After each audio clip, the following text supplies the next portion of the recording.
Assalamualaikum teman-teman. Selamat datang di channel YouTube Aksa 5B IAIN Kudus. Yang saya hormati Bapak Suretno SEAKCA selaku dosen pengampu mata kuliah auditing, dan teman-teman yang saya banggakan namun tidak saya cintai sebab sudah mempunyai cinta sendiri-sendiri. Kemudian di sini kami akan mempresentasikan tentang audit siklus aset tetap dan investasi. Sebelumnya perkenalkan kelompok kami, yaitu kelompok 8.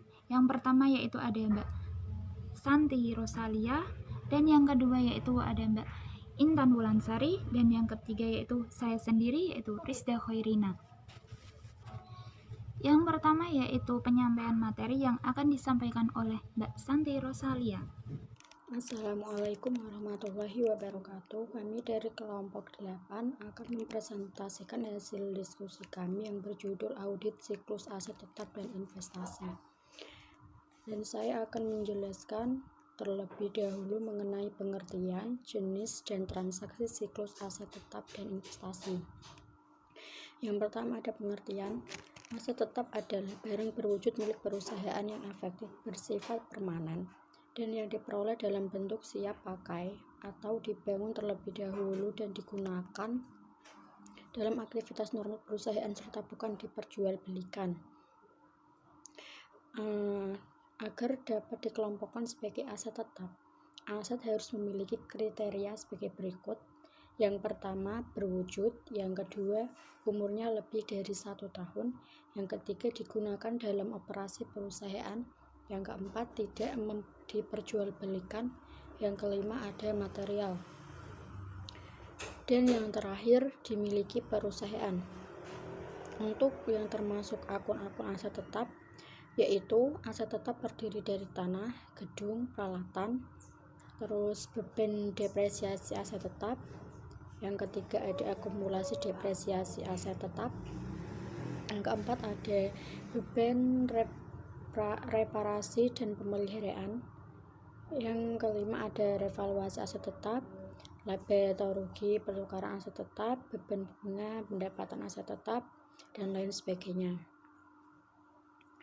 Terus ada transaksi aset tetap, yaitu cara memperolehnya. Yang pertama ada pembelian tunai dan kredit. Yang kedua ada perolehan dengan sewa beli atau leasing, dan yang ketiga ditukar dengan surat berharga. Yang keempat ditukar dengan aset tetap yang lain. Yang terakhir ada diperoleh dengan donasi. Untuk yang selanjutnya ada tujuan audit investasi aset tetap. Tujuan audit investasi aset tetap adalah untuk menguji kewajaran asersi manajemen atau pelaporan manajemen tentang seluruh transaksi dan yang berhubungan dengan aset tetap dengan kriteria kewajaran asersi. Yang pertama ada asersi manajemen sesuai dengan bukti pendukung. Yang kedua asersi manajemen sesuai dengan fakta objektif atau realitas. Yang ketiga ada asersi manajemen diungkap secara penuh. Yang terakhir ada asersi manajemen sesuai dengan standar akuntansi keuangan. Kemudian contohnya yaitu yang pertama untuk memeriksa apakah terdapat internal kontrol yang cukup baik atas aset tetap. Yang kedua untuk memeriksa apakah aset tetap yang tercantum di laporan posisi keuangan atau neraca betul-betul ada. Yang ketiga untuk memeriksa apakah penambahan aset tetap dalam tahun berjalan betul-betul merupakan sesuatu kapital expenditure. Yang keempat untuk memeriksa apakah penarikan aset tetap sudah dicatat dengan benar. Yang kelima untuk memeriksa apakah pembebanan penyusutan dalam tahun periode yang diperiksa dilakukan dengan cara yang sesuai dengan standar akuntansi keuangan. Yang keenam untuk memeriksa apakah ada aset tetap yang dijadikan sebagai jaminan. Dan yang terakhir untuk memeriksa apakah penyajian aset tetap dalam laporan keuangan sesuai dengan standar akuntansi keuangan yang berlaku. Yang selanjutnya yaitu mengenai potensi salah saji. Salah saji asersi manajemen tentang aset tetap bisa disebabkan oleh error ataupun fraud. Fraud manipulasi pada dasarnya merupakan serangkaian kecurangan dan perbuatan melawan hukum yang dilakukan oleh orang luar dan orang dalam perusahaan yang bertujuan untuk mendapatkan keuntungan dan merugikan orang lain.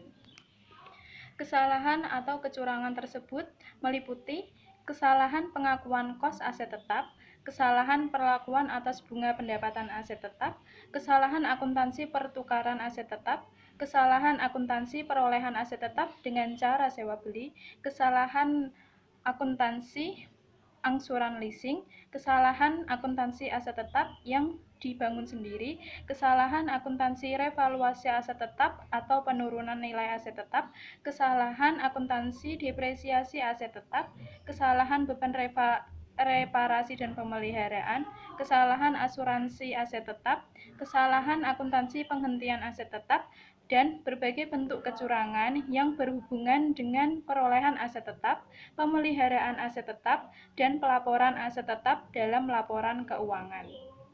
Kemudian yang selanjutnya yaitu penjelasan mengenai sistem pemahaman sistem pengendalian internal atau SPI. SPI merupakan sistem yang dirancang untuk mengendalikan proses bisnis untuk mencegah potensi terjadinya kesalahan atau error, fraud atau kecurangan, serta pemborosan atau inefisiensi. Dalam audit aset tetap, unsur-unsur pengendalian internal yang penting dicermati yaitu mencakup yang pertama perencanaan dalam bentuk dokumen perencanaan investasi aset tetap, yang kedua anggaran dalam bentuk dokumen anggaran pengeluaran aset tetap, yang ketiga pemisahan fungsi, yang keempat dokumen transaksi dalam bentuk pengadaan aset tetap mulai dari tender pengadaan aset tetap sampai dengan kontrak pengadaan aset tetap serta bukti-bukti pengeluaran kas untuk pengadaan aset tetap. Yang kelima, dokumen pembukuan mulai dari jurnal, buku pembantu, buku besar, daftar isi aset tetap, serta laporan periodik aset tetap. Selanjutnya, pengecekan independen.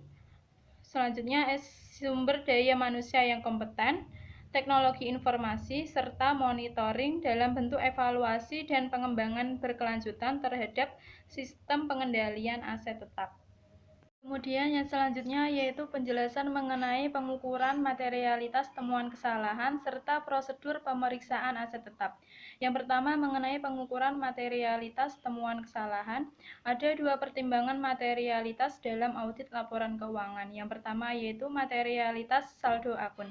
Saldo akun yang jumlahnya material serta berhubungan dengan volume transaksi yang material. Yang kedua, materialitas salah saji. Ukuran materialitas atas temuan salah saji dalam laporan keuangan yang mempengaruhi kepercayaan auditor atas kewajaran-kewajaran saldo akun. Ukuran materialitas salah saji ditentukan oleh kesimpulan auditor atas tingkat efektivitas sistem pengendalian internal dengan prinsip semakin tinggi risiko SPI gagal dalam mendeteksi salah saji, semakin rendah tingkat materialitas salah saji. Artinya, semakin rendah kepercayaan auditor terhadap kewajaran saldo akun. Yang selanjutnya, prosedur pemeriksaan aset tetap. Yang pertama, pelajari dan evaluasi internal kontrol atas aset tetap.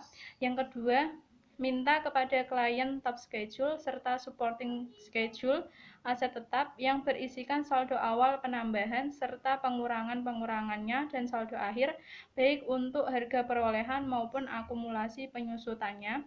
Yang ketiga, periksa footing dan cross footingnya dan cocokkan totalnya dengan general ledger atau subledger saldo awal dengan working paper per tahun. Yang keempat, votes penambahan serta pengurangan dari aset tetap tersebut. Yang kelima, periksa fisik dari aset tetap tersebut dan periksa kondisi serta nomor kodenya. Dari yang selanjutnya yaitu pengujian substantif atas saldo aktiva tetap dan investasi. Yang pertama yaitu menentukan resiko deteksi. Pengujian substantif yang dilakukan auditor akan jauh lebih ekstensif dalam audit pertama dibandingkan dengan penugasan yang berulang.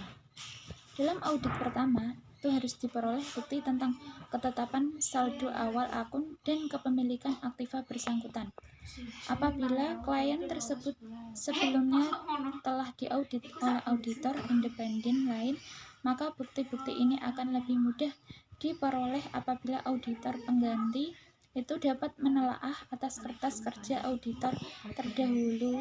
Tetapi jika klien belum pernah diaudit, maka auditor harus melaksanakan penyelidikan atas saldo dan kepemilikan unit-unit pabrik. Yang kedua yaitu prosedur awal. Prosedur awal yang perlu dilakukan oleh seorang auditor adalah memperoleh pemahaman atas bisnis dan industri klien. Prosedur ini memberikan sarana untuk mengevaluasi kelayakan bukti yang diperoleh pada tahap audit berikutnya. Yang ketiga yaitu prosedur analitis. Auditor perlu melakukan perhitungan-perhitungan terhadap beberapa rasio serta menganalisis hasil-hasil rasio dalam hubungannya dengan ekspektasi berdasarkan tahun-tahun sebelumnya. Kemudian data industri, jumlah yang dianggarkan, dan data lainnya. Ketika melakukan prosedur analitis, auditor harus mempertahankan tingkat skeptisisme profesional yang layak dan menyelidiki hasil-hasil yang tidak normal. Yang keempat yaitu pengujian rincian transaksi. Yang pertama dengan cara memvouching penambahan aktiva tetap. Semua penambahan yang normal seharusnya didukung oleh otorisasi dalam notulen rapat, voucher, faktur, kontrak, dan cek-cek yang dibatalkan. Kemudian dengan memvouching pelepasan aktiva tetap. Bukti-bukti tentang penjualan, penarikan, dan tukar tambah harus tersedia bagi auditor dalam bentuk nota pembayaran, yaitu dengan nota pembayaran kas, otorisasi tertulis, dan perjanjian penjualan. Kemudian dengan cara mereview ayat jurnal beban reparasi dan pemeliharaan. Pengujian ini itu bertujuan untuk menentukan kelayakan dan konsistensi pembebanan ke beban reparasi. Kemudian yang kelima yaitu pengujian rincian saldo. Dengan cara yang pertama menginspeksi aktiva tetap. Inspeksi aktiva tetap memungkinkan auditor untuk mendapatkan pengetahuan pribadi yang langsung mengenai eksistensinya. Dalam penugasan yang berulang, inspeksi yang terinci dapat dibatasi pada pos-pos yang tercantum dalam skedul penambahan aktiva tetap. Kemudian, yaitu memeriksa dokumen dan kontrak hak kepemilikan. Kepemilikan atas kendaraan dapat ditetapkan dengan memeriksa sertifikat hak yaitu BPKB dan sertifikat pendaftaran yaitu STNK dan polis asuransi. Kemudian yaitu memeriksa saldo akhir dalam akun akumulasi depresiasi. Pendebetan dalam akuntansi akumulasi depresiasi itu diuji sebagai bagian dari pengauditan atas pelepasan aset. Sebaliknya, pengkreditan dalam akun tersebut diperiksa sebagai bagian dari beban depresiasi. Kemudian yang keenam yaitu pengujian rincian saldo estimasi akuntansi. Pengujian estimasi akuntansi meliputi dua yaitu yang pertama mengevaluasi kewajaran penyajian beban penyusutan dengan mengevaluasi kelayakan unsur manfaat dan estimasi nilai sisa. Kemudian yang kedua yaitu menentukan apakah suatu kejadian yang signifikan akan mengakibatkan penurunan nilai aktiva tetap. Sekian presentasi dari kelompok kami. Kurang lebihnya saya mohon maaf. Wabillahi taufiq wal hidayah. Wassalamualaikum warahmatullahi wabarakatuh.